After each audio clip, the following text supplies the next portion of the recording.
Did I hear clear or something is happening with my ear? Please, someone get me cutting board to actually clean my ear because I need to hear very clear and loud. Did I hear this Magas farmers saying that they need our help?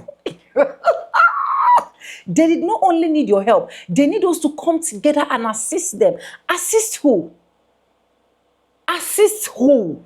Who are we assisting? Is it the ones we were once educating and telling them this road you actually want to pass is a narrow road?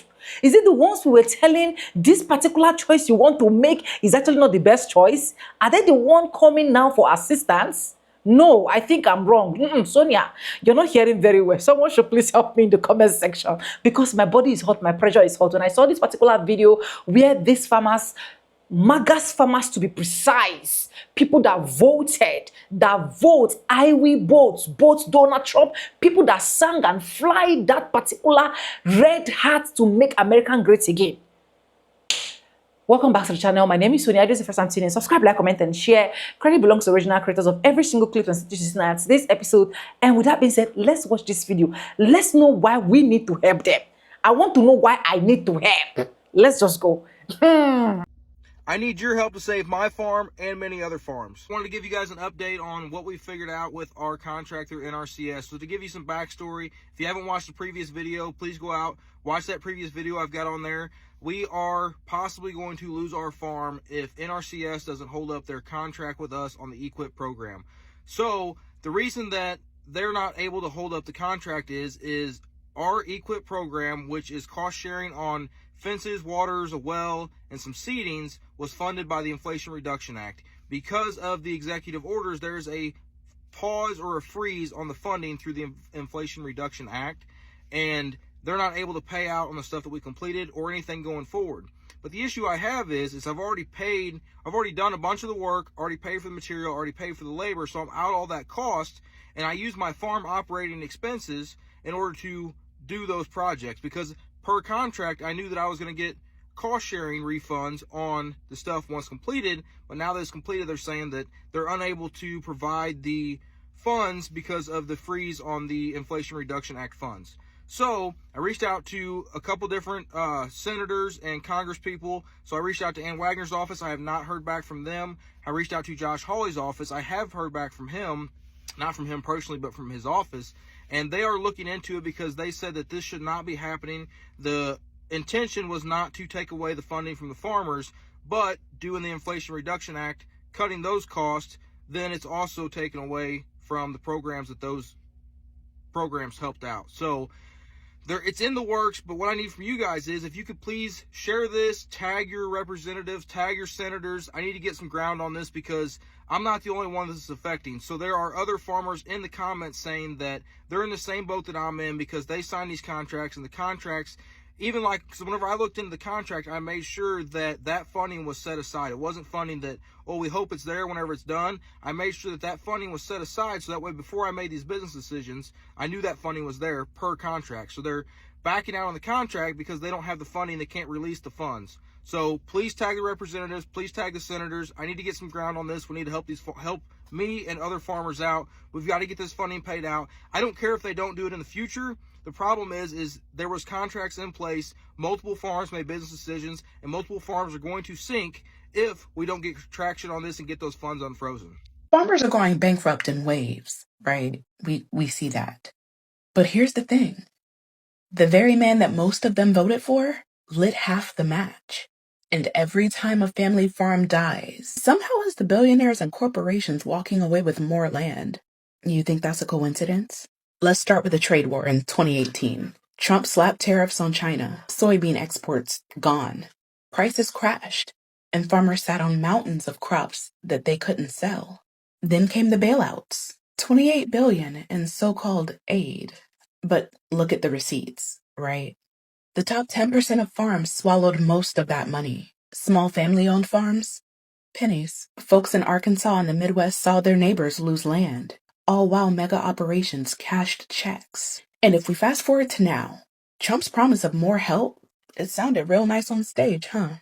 But the structure has not changed. The policies tilt towards whoever's the biggest, not whoever's struggling. And when those farms fold, the land doesn't vanish, it gets scooped up. Bill Gates owns over 240,000 acres. BlackRock, foreign companies, hedge funds, all buying dirt cheap. Meanwhile, Trump's administration cut back on antitrust enforcement. That meant that seeding chemical giants kept jacking up the input prices. So farmers were squeezed on both ends, paying more to plant and getting less when they sold. In the safety net, Trump gutted programs like the Conservation Stewardship Program. That rewarded small-scale sustainability, while doubling down on subsidies that benefit corporate-scale operations. So tell me again how that's helping family farms? So here's the pattern, right? Trade wars cripple markets. Bailouts feed the giants. Deregulation lets agribusiness hike costs. And the small guys, they drown. Then right on time, the billionaires show up with open checkbooks. Corporations expand and politicians spin it as bad luck. Or the market. But every so-called accident clears the board for the same winners. So no, this isn't just economics, it's politics. This is design. Trump stood on stage and called himself the farmer's guy. But his policies greased the slide that pushed family farms into bankruptcy and left their land ripe for billionaires to grab. Bananas, soybeans, now farmland, different product, same empire. The only coincidence that some of us are still out here pretending that it's not on purpose. Are America's farmers still Trump's biggest supporters? Because he's putting that loyalty to the test. 78% of farmers voted for Donald Trump, but his tariff policy is hitting them harder than anyone. Corn, soybean, and wheat prices are sitting at their post-pandemic lows. Soybean sales, the worst they've been in 20 years, because China has not bought a single bushel since May as a function of China's reciprocal tariffs. Meanwhile, costs are exploding. Fertilizer, farmers' biggest expense, is up 35% this year from tariff pressure. And labor costs? Rising fast as immigration crackdowns shrink the workforce. Revenues melting, expenses surging. Trump's newest idea is taking some of the tariff revenue and bailing out the farmers. He also had to bail out the farmers in 2018 when China responded to his initial tariff policy. Can Trump maintain his most loyal supporters even though they wound up at the epicenter of his tariff skirmish? Let me know your thoughts, particularly if you're a farmer.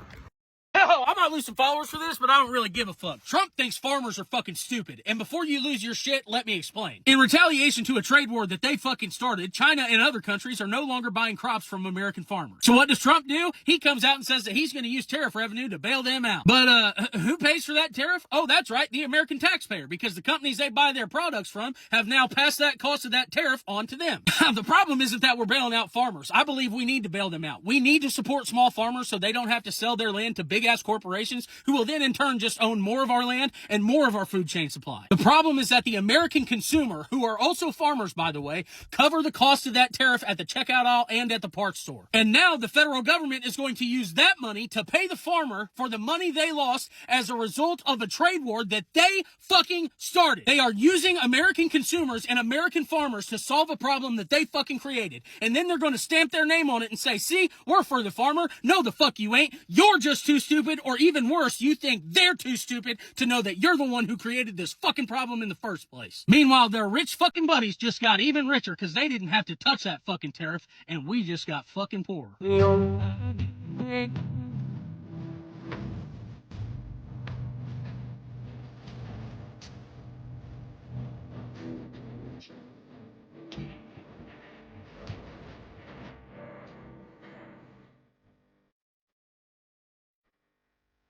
Trump basically tells Fox News that he regrets busting down on the immigrants and sending them back home because his farmers now need help. And all I can say is I knew he was going to regret this shit because there's no person really working harder than an immigrant due to the simple fact that they're on a mission. They're on a mission. They come to this country just to work. Immigrant is probably the hardest working person you know. Hands down. No ifs or buts about it. And it's just like they was not bothering you. I knew in the end time you were going to need these people to take care of life in America. If you really think about it, who are building these bridges that we drive on? Immigrants. Who are building these houses? Immigrants. Who are cutting the grass? Immigrants. So now that your farmers are in need, you want to double down and say, oh, we're going to bring back the immigrants and make sure they come legally. It's not easy to get rid of them. Well, you try to challenge the situation and it backfired on your ass. Don't bring them back now.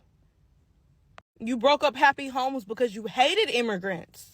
But now that you're in need and you thought the black people was going to enslave and help your farmers, which they're not. This is not back in the day. They barely want to fucking work. Don't bring the immigrants back now. Today in Trump's America, small town farms in Arkansas are begging for welfare. They can't sell their soybeans to China. Who knew that so many farmers were making $10,000 an acre from China? Who knew? But instead of pulling up their bootstraps, they're going for welfare. They're going for subsidies. They're going for American handouts. Just mere months after saying, we don't support welfare programs, cut Medicare, cut Medicaid, cut everything to these LGBTQIARSTUV people. Pull up your bootstraps, Arkansas. Sell something Americans want to buy. Talk to your man Donnie Darko about the Department of War, because hell, they might be coming to your town soon. He might be bringing the National Guard to Arkansas and you won't have any farmland left anyway. Look, folks, Donnie Darko is destroying America, and if you can't see it, it's a part of the Heritage Foundation, Project 2025. Go look at. So let me get this straight. The farmers of Arkansas are asking the federal government for handouts, for checks, because they are struggling financially because of the tariffs and other policies of Donald Trump. They can't sell their soybeans and other goods into foreign countries like China because of the tariffs. They're now too expensive for them to be able to sell them into China because of the retaliatory tariffs. And they can't afford equipment. They can't afford the high rising prices of equipment because of other tariffs on goods and manufacturing and raw material and everything like that. And they are saying they have never seen it this bad. There was a farmer who's in his 39th season of farming, and he says he has never seen it this bad. He literally said, Donald Trump, you said you love us, but I'm not seeing the fruits of your love. What the fuck? Arkansas farmers, and they're saying, of course, it's affecting everywhere else. We saw Nebraska was having problems, facing bankruptcy.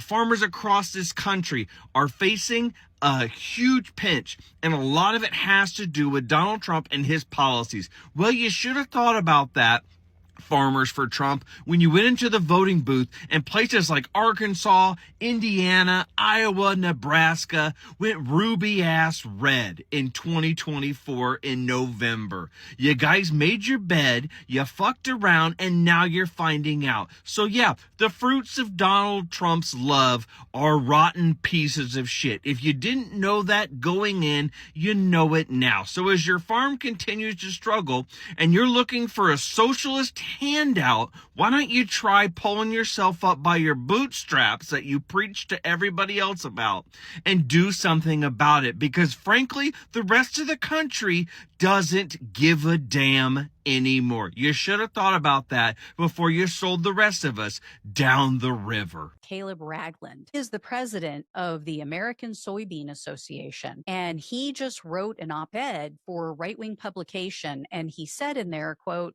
like many of my fellow farmers, I voted for President Donald Trump in the past 3 elections. The president won me over with his commitment to business-friendly tax cuts, as well as his track record of reducing regulation and cutting government spending. I am one of 500,000 soybean farmers in America who feels the pain. As a businessman, President Trump must know how urgent this is.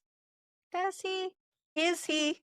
Anyway, he goes on to say, the current trade war with China is a gamble with American livelihoods, especially for farmers, those of us who grew up with soil and sweat, who can't imagine doing anything else. Mr. President, I hope you hear our plea. Please make a deal with China now. Yeah, so he doesn't get it. He doesn't get it. There is no deal to be had. As of now, the majority of Trump's base is sticking with him on these tariffs. but it's gonna catch up with them. They're gonna realize sooner or later there are no deals. He is not the deal maker. He screwed up. And no, China is not begging and pleading and knocking on our door. Multiple different farmers across the United States are admitting that Donald Trump's tariffs are absolutely crippling them. If this continues, they're going to go bankrupt at rates we've never seen in American history. Listen to them. Fertilizer and seed and diesel fuel, all of these things have just about tripled in price.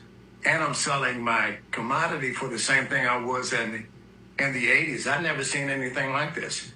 And it's all due to the president's tariffs. And an Arkansas farmer is also pointing out that Donald Trump's tariffs are a direct cause of this, saying we produce 40% more agricultural products in this country than we can consume domestically. 1 in every 4 rows of soybeans goes abroad. China is the largest importer of soybeans in the world. For the first time in 20 years, China's bought 0 soybeans and 0 new crop corn out of this country. We went from $12 billion to 0. The price for them doing their business has tripled, and their sales are plummeting drastically because other countries aren't importing our crops anymore. You know it's not good when they're being forced to sell their crops at 1980s prices while paying 2025's cost. The math doesn't add up. They're going to go out of business. Farmers are losing their farms across this country. Generational livelihoods are on the line, and rural communities are collapsing at levels we've never seen before, all because of Donald Trump's tariffs. And these aren't just Democratic talking points. These are words coming directly from the farmers themselves.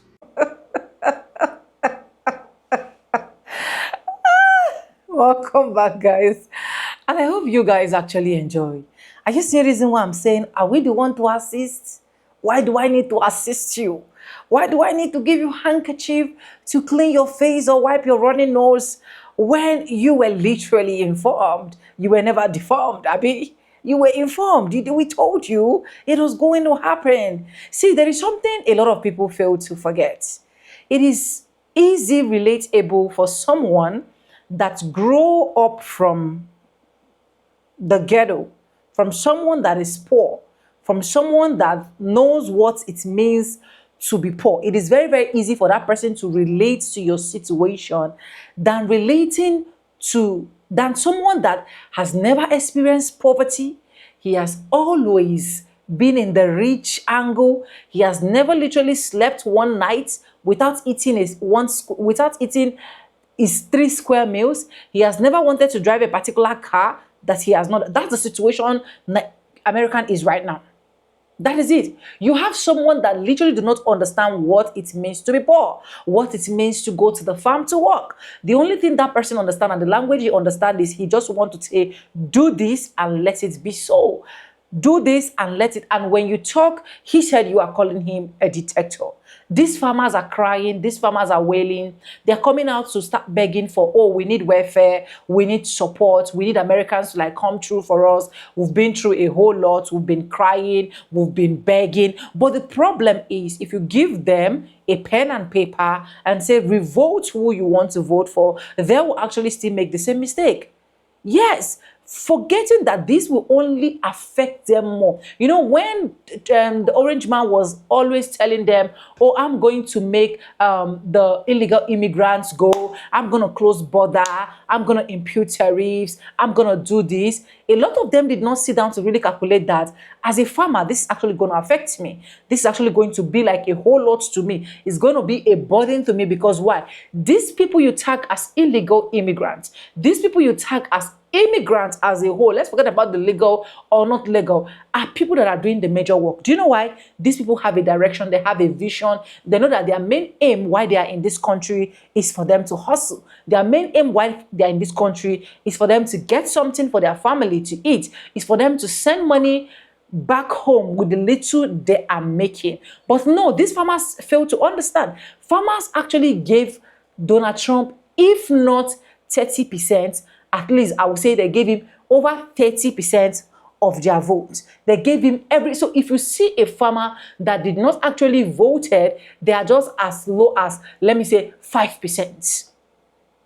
And that's what I'm feeling for the ones that did not really vote for him. But you see, for all of these ones that actually vote, that flagged all the flags and coming out now to cry and coming out to beg help, sorry, I do not have any strength to help you. If anybody have any strength to help you, they can go ahead and help you. I do not even have that strength to repost the video.